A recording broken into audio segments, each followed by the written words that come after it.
இயல்பார்ப்பு. அந்த பாட்டு என்ன? குலம் சுரக்கும் ஒழுக்கம். ஒழுக்கம் இயல்பா இருக்கு. ஏன் ஒழுக்கம் இயல்பா இருக்குது அப்படின்னா, அந்த நல்ல ஆட்சி நடக்கும். தசரதனுடைய ஆட்சி நல்ல ஆட்சி. நல்ல இளவரசர்கள் இருந்தார்கள், நல்ல குருமார்கள் இருந்தார்கள் அயோத்தியில். அதனால மக்கள் நல்லவர்களாக இருந்தார்கள். இரண்டாவது, ராமனுக்கு முடிசூட்டணும்னு முடிவெடுக்கக்கூடிய தசரதன் சக்கரவர்த்தி, அவர் நினைச்சா தன்னிச்சையா முடிவெடுத்திருக்கலாம்.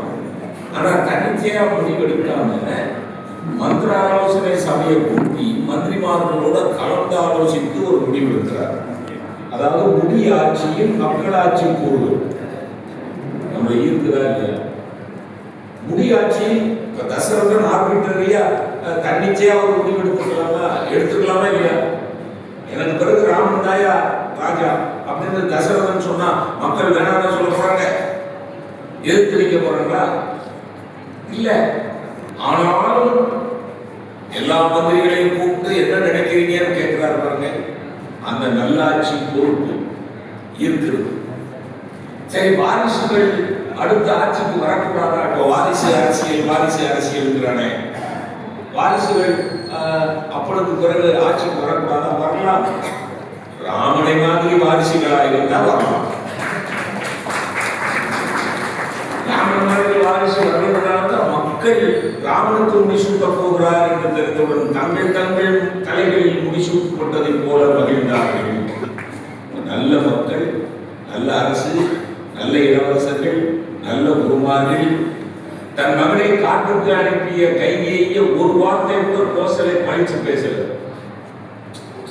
இருக்குதா இல்லையா அந்த கேரக்டர்? இவ்வளவு பெரிய மனசு சார். நம்ம வீட்டுல நினைச்சு பாருங்க, சித்தி பையனுக்கு தான் வீடு, உன் மகனுக்கு கிடையாது அப்படின்னு மூத்தாண்டு சொல்லட்டும், என்ன ஆகும்? 5 ரூபா இல்ல 5 ரூபா. யாரை பார்த்து என்ன சொல்றேன்? என் மகன் என்ன இடிச்சவாயினா? ஒரு வார்த்தை கூட கைகேயியை படிச்சு பேசல. சரி, காட்டுக்கு அனுப்பிச்சால அந்த ராமன் கைகேயியை படிச்சு பேசினாரா? படிச்சு பேசல. அப்போ ஒரு பெரிய மனசு உள்ளவர்களாக இருந்தது. சரி, சுமித்திரை யாருமே தொடல. சுமித்திரை யாருமே தொடல, 2 பேரும் தொடல. சார், ராமனுக்கு தான் சார் காட்டுக்கு போகணும்னு கட்டணை, லட்சுமணனுக்கு போகணும்னு கட்டணை இல்லை. ஆனா லட்சுமணன் நானும் போவேன்னு வந்து நிற்கிறார். சுமித்திரையா இல்லாம சொர்ணாக்காவா இருந்தாலும் வைக்கிறார். சுமித்திரை இடத்துல ஒரு சொர்ணாக்கா அப்படின்னு ஒரு கற்பனை பண்ணிக்கிட்டு அவன் மர ஊதி தரிச்சுட்டு லட்சுமணன் வந்து நிற்கிறான். சுமித்திரை நார்மல் லேடியா இருந்தா, நீ ஏன்டா அந்த மரபுதியெல்லாம் தரிச்சிட்டு நிற்கிற? இல்லை, நானும் அண்ணன் கூட காட்டுக்கு போறேன். லூசு பயிலடா நீ, கிருட்டுனா நீ. அவன் 14 வருஷம் காட்டுக்கு போயிடுவான். பரதன் தாத்தா வீட்டுக்கு போயிட்டு திரும்பையில தேர் ஆக்சிடென்ட் ஆகி அவன் செத்தாலும் செத்துருவான். அடுத்து வாய்ப்பு உனக்கு தான்டா. நீ ஏன்டா காட்டுக்கு போகணும்னு நிற்கிற? கிருட்டனா நீ அப்படிதான் பேசியிருப்பான். ஆனா லட்சுமணன் காட்டுக்கு போகணும்னு தான் முடிவெடுத்தான். நீங்க வழக்கமா சொல்ற பழமொழி என்ன? தாய் 8 அடி பாஞ்சா குட்டி 16 அடி பாயுங்கிறதான் வழக்கமா சொல்ற பழமொழி. சுமித்திரையை பொறுத்தவரையில குட்டி 8 அடி தான் பாயும், தாய் 16 அடி பாயும். காட்டுக்கு போகணும்னு தான் தீர்மானிச்சான் லட்சுமணன்.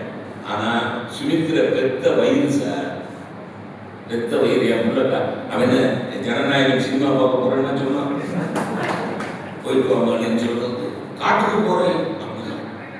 அப்ப சொன்னா, தம்பின்னு நினைச்சுட்டு போகாதடா, தம்பி எனும் படி என்பது அடியாரின் ஏவல் செய்தி. நீ ராமனுக்கு அடியவனாக போ, தம்பியாக போகாதே. அதை விட பெரிய ஈர்த்த இடம் என்ன தெரியுமா? அடிமை தொழில் செய்யுன்னு சொன்னதோடு மட்டும் இல்லாம காட்டுக்கு போன இடத்துல உன் அண்ணன் ராமனுக்கு ஏதாவது ஆபத்து வந்து அவனுக்கு மரணம் சம்பவிக்கக்கூடிய சூழ்நிலை வந்தால் உன் அண்ணன் மரிப்பதற்கு முன்னால் நீ மரித்து விட வேண்டும் என்று சொன்ன உன்ன மொழி இவ்வளவு பெரிய மனசு இருந்தா அப்படி பேசணும். இவ்வளவு பெரிய சரி ராமன் சார் சுருக்கமா சொல்றேன், நிறைய பேசலாம். அவன் நினைச்சிருந்தானா காட்டுக்கு போன்னு சொன்ன உடனே ஒரு சிவில் வார், ஒரு உள்நாட்டு யுத்தத்தை ஏற்படுத்திருக்கோம் அயோத்தியில். ஏன் தெரியுமா? அதுக்கான அத்தனை ஸ்கோப் இருந்து ராமன் காட்டுக்கு போகணும்னு சொன்ன உடனே லட்சுமணன் ஒதுக்கிறான், சுமந்திரன் அழுதான், எல்லாத்துக்கும் மேல